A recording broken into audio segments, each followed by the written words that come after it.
আসসালামু আলাইকুম ওয়া রাহমাতুল্লাহ। বিশ্বে সন্ত্রাস কি মুসলিমদের সম্পত্তি? বৈশ্বিক সন্ত্রাসবাদ সূচকের সর্বশেষ প্রতিবেশী ভারত, পাকিস্তান ও মিয়ানমারের সন্ত্রাসী তৎপরতা বাড়লেও মানবতার শত্রু সন্ত্রাসবাদ দিয়ে চট্টগ্রামের আলোচিত সন্ত্রাসী সাজ্জাদ হোসেন ওরফে আসুন তার আগে সন্ত্রাসের সংজ্ঞা জেনে নেই। সংজ্ঞা জিনিসটা আসলে বায়বীয়, এটা বিভিন্ন সময় বদলায়, আর বদলানোর কারণ ভৌগোলিক অবস্থান এবং ঐতিহাসিক ঘটনা। আসলে সন্ত্রাসের সংজ্ঞা দেওয়া একটু কঠিন। অক্সফোর্ড ডিকশনারি অনুযায়ী সন্ত্রাসের সংজ্ঞা হলো, সন্ত্রাস বলতে বোঝায় অবৈধভাবে সহিংসতা ও ভীতির ব্যবহার, বিশেষ করে সাধারণ মানুষের বিরুদ্ধে, যা রাজনৈতিক উদ্দেশ্য হাসিলের জন্য ব্যবহার করা হয়। এই সন্ত্রাস শব্দটা প্রথমবারের মতো ব্যবহার করা হয়েছিল 1790-এর দশকে ফরাসি বিপ্লবে, আর ব্রিটিশ কূটনীতিক এডমন্ড বার্গ তিনি এই সন্ত্রাস শব্দটি দিয়ে বুঝিয়েছিলেন সেই সময়ের ফ্রান্সের জ্যাকোবিন সরকারকেই। আর 1793 থেকে 1794 সাল পর্যন্ত বলা হয়ে থাকে সন্ত্রাসের সময়কাল। আর ম্যাক্সিমিলিয়ান রবসপিয়ার তিনি ছিলেন এই সরকারের প্রধান, আর এই সময়ের মধ্যে তিনি হাজার হাজার মানুষকে হত্যা করেছিলেন। ইতিহাস এখন আমাদের বলে যে 5 লক্ষ এর বেশি মানুষকে অ্যারেস্ট করা হয়েছিল, আর তার মধ্যে 40,000 মানুষকে হত্যা করা হয়েছিল। 2 লক্ষ মানুষেরও বেশি হয়েছিল নির্বাসন, আরও 2 লক্ষ এর বেশি মানুষ অনাহারে আর অত্যাচারে মারা গিয়েছে। তাহলে এই সন্ত্রাস শব্দটা প্রথম ব্যবহার করা হয়েছিল ফরাসি বিপ্লবের সময় বিপ্লবীদের বোঝানোর জন্য। আজকে আমাদের আন্তর্জাতিক মিডিয়া আছে, আর সেখানে একটা কমন স্টেটমেন্ট দেওয়া হচ্ছে বারবার, build alliances and form new ones and unite the civilized world against radical Islamic terrorism, which we will eradicate completely from the face of the earth. বিশেষ করে পশ্চিমা মিডিয়া। আর সেই স্টেটমেন্টটা হলো, সব মুসলমানই সন্ত্রাসী না, তবে সব সন্ত্রাসী মুসলমান।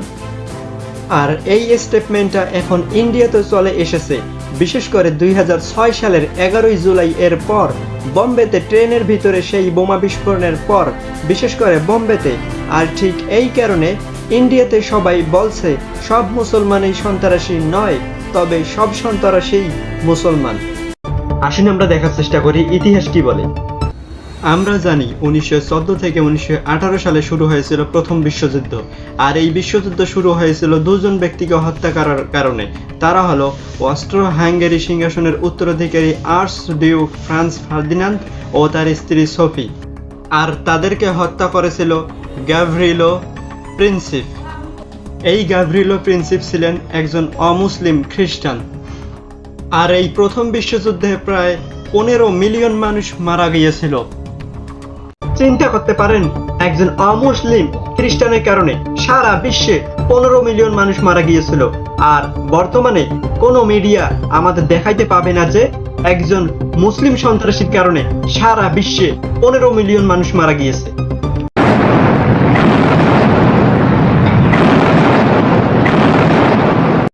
আমরা আরও জানি যে দ্বিতীয় বিশ্বযুদ্ধ 1939 থেকে 1945 সালে হয়েছিল।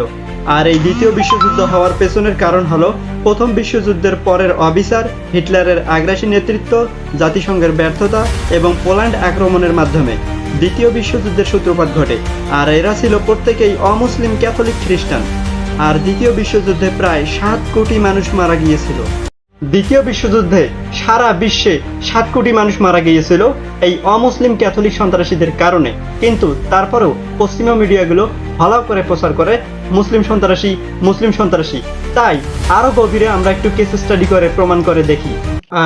আর ইতিহাসে সবাই অ্যাডলফ হিটলারকে চেনে, সে একাই 60 লক্ষ ইহুদিকে হত্যা করেছিল। অ্যাডলফ হিটলার একাই 60 লক্ষ ইহুদিকে মেরেছিল। পশ্চিমা মিডিয়া যে হলাও করে প্রচার করে মুসলিম সন্ত্রাসী, মুসলিম সন্ত্রাসী। ঠিক আছে, প্রত্যেক ধর্মেই কিছু কুলাঙ্গার থাকে, মানসি মুসলিমদের মধ্যে সন্ত্রাসী আছে, বাট অ্যাডলফ হিটলার যে একাই 60 লক্ষ ইহুদিকে মেরেছিল, সেই সংখ্যার ধারের কাছেও কোনো মুসলিম সন্ত্রাসী যেতে পারবে না।